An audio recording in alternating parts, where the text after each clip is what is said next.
With that, we have the Diamond Award. And I'm going to ask Daryl Landstrom to come up. Where's Daryl? And present the Julius Blegen Award.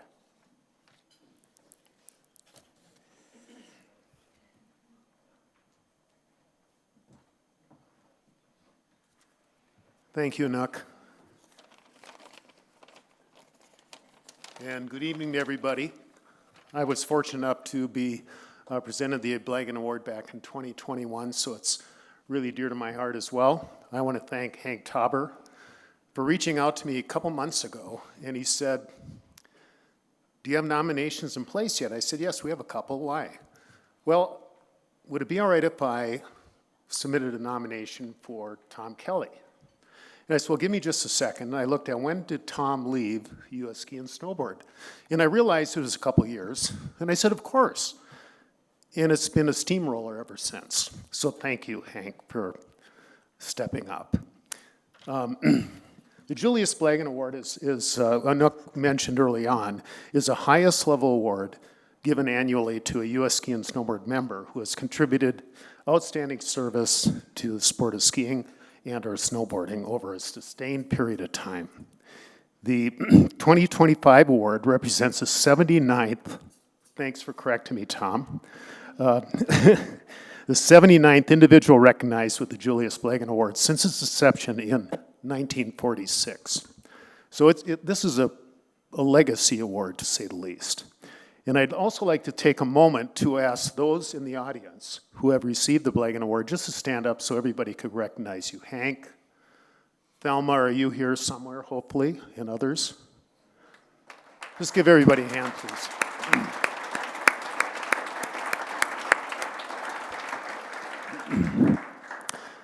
So Tom, as a lot of us know him as TK, he's worn many hats over the years, as he is tonight, but as many of you know, I don't think Tom has ever seen a hat that he wouldn't wear. So that's his legacy amongst all of us. But Tom discovered skiing at the young age of 7 in Madison, Wisconsin. And by the way, we used to be border enemies, but we become border friends. Border enemies because you have the Green Bay Packers, the Minnesota Vikings, the Wisconsin Badgers, the Minnesota Gophers, but we've seen to get past that and become really great friends, and I value that. But at any rate, he discovered it at the age of 7, and a decade later, when he was 17, he was photographing the U.S. ski jumping team competing at Blackhawk ski jump in Madison, a jump that I actually skied on in a fog storm a number of years ago. I'll never forget it. I can never remember because I couldn't see anything, but nonetheless, it was a great experience. And he was also writing news releases for the American Birkie Binder Cross Country Ski Marathon. What most of you probably don't know is he also published a book called Birkie Fever, the 10-year history of the Birkie Binder, and that was published in 1982. And if you go on Amazon.com, you may still be able to purchase or find a copy of it available. I have one at home, and it's a great read, by the way. In his professional career, TK advanced skiing and snowboarding through his engagement with the U.S. Olympic and Paralympic Committee, and this, where he served as the chair of the PR and Mass Media Committee. He has spent over 50 years, which is hard to believe, in sport communications, including 32 years with the U.S. Ski and Snowboard Association. Throughout his career, Tom has advocated for the power of sport for youth, and I can attest to that because he was very helpful with my son as my son was going through the sport of alpine ski racing, and the life lessons it delivered. Kelly has worked 11 Olympics. He's served on the board of the U.S. Ski and Snowboard Hall of Fame for more than 25 years. And still remains active with the Alphagen Ski Museum and the Colorado Snow Sports Hall of Fame. Today, Tom lives here in Park City, and he has a stunning view of the mountains. And I'm envious because he still skis more days than I do, and I have a home in Colorado. I can't figure that out. But at any rate, he is living a great life since his retirement. And now it's my pleasure to introduce Tom Kelly, the 2025 Julius Blegen Award recipient.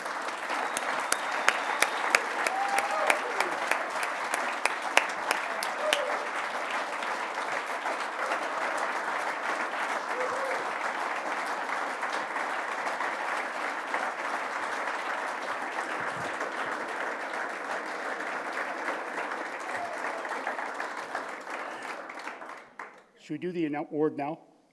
Let's do this.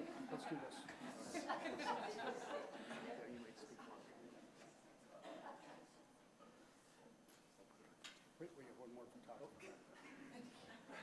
She's with the local paper. I want to extend my congratulations to all of the award winners tonight. Those of you who know me know how important this night has been for me for so many years. To recognize the athletes, clubs, officials, all of the people who give to this sport and make this sport what it is. And I've always maintained, I don't know that you'll find another Olympic sport that has this kind of family, this kind of camaraderie. And that's something that all of you should be proud of, and you should work hard to maintain that. Daryl, I want to thank you for your guidance, Blegen Award winner from 2021, and Hank Tauber, who also called me a couple months ago to say he was nominating me for this award. But Hank, you have been a great leader in this organization. You were a great coach. You were a great program director. You went on to serve the industry so well, but from my perspective, what I mostly appreciate is your mentorship and your guidance in helping me understand the crazy world of FIS. And we still have lunches and try to figure out the crazy world of FIS. And if there's anybody that would ever know, it would be Hank. I want to also just give my own personal thoughts about Tony and Heidi and Mika. Thank you for your comments. And I want you all to think about those comments because that's the description of what a Blegen Award winner is. Someone who's really given back to their community and made their community a better place. And that's what I want to talk to you about tonight. I want to first take you back in time, 40 years ago, spring of 1985. How many of you were at the spring meetings that year? Anybody left? Okay. Excellent, all right. So, well, your husband told me he wasn't. Well, he wasn't. You were separate then. Yeah, that's right. So this meeting was in the Broadmoor in Colorado Springs, and there was an awards luncheon, really fancy luncheon, a lot more ties than I see tonight.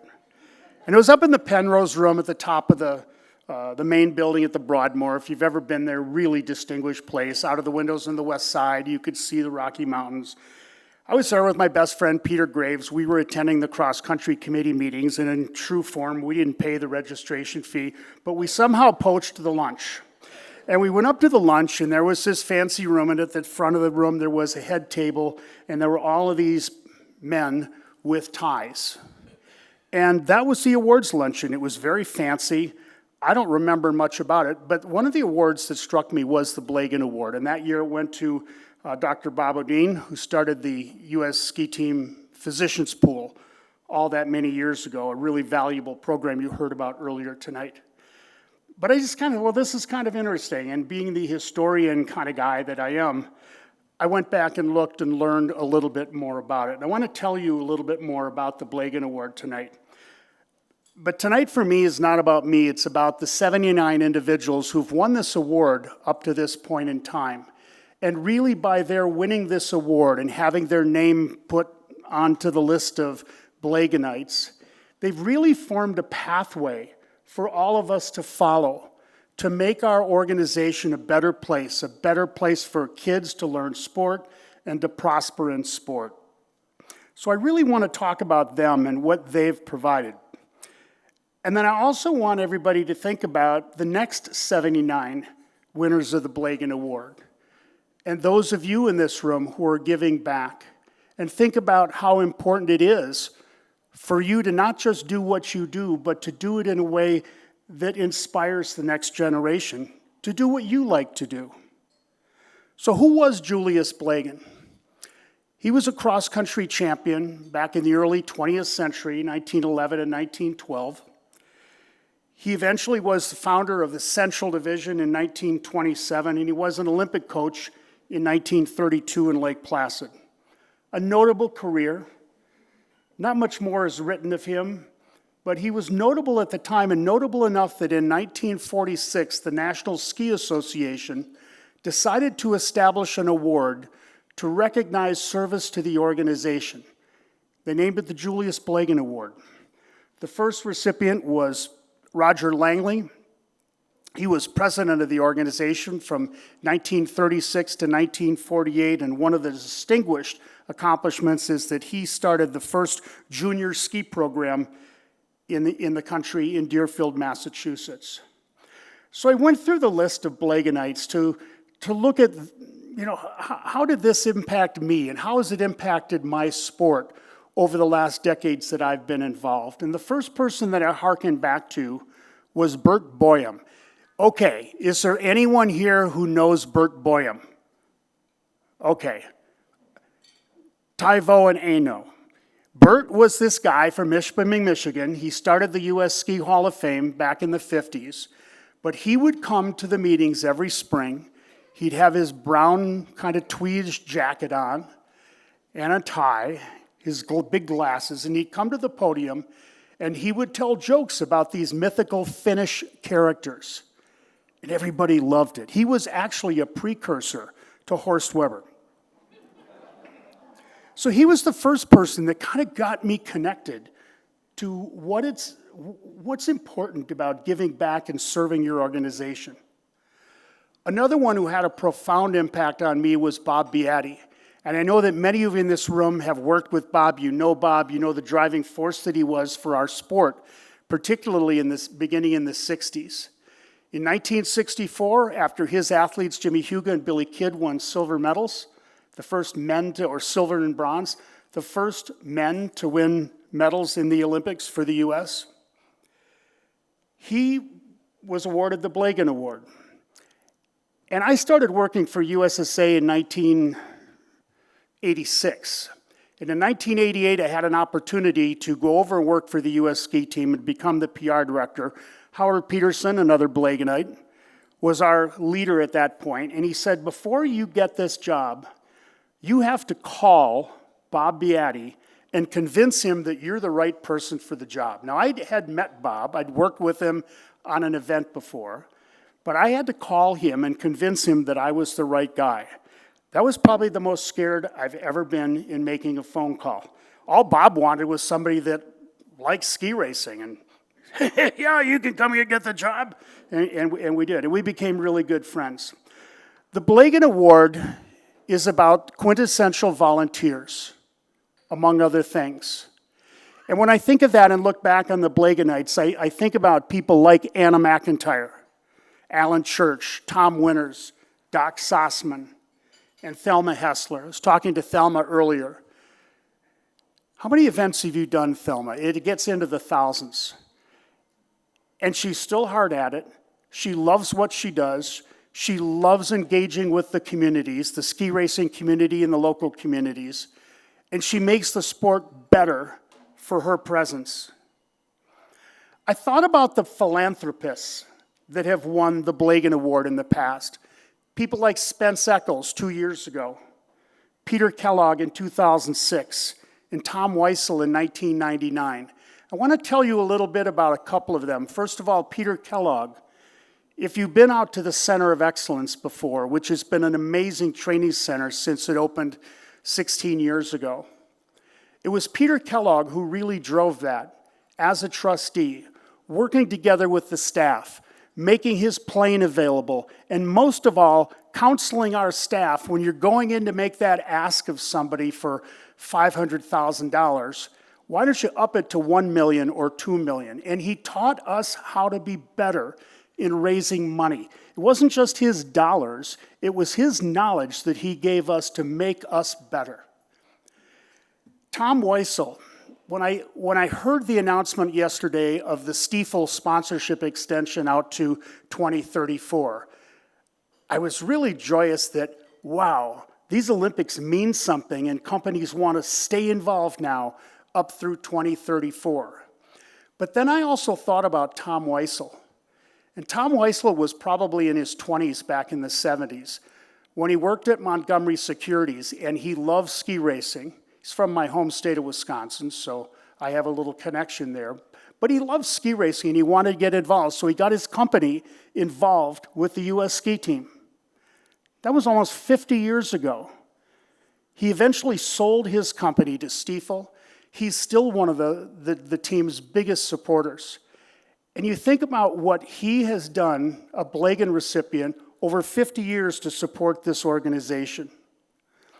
I think about the great leaders we've had in our ski resort industry, going back to people like 10th Mountain Division veteran Nelson Bennett, Fraser West, Tom Corcoran, an Olympian who went on to build Waterville.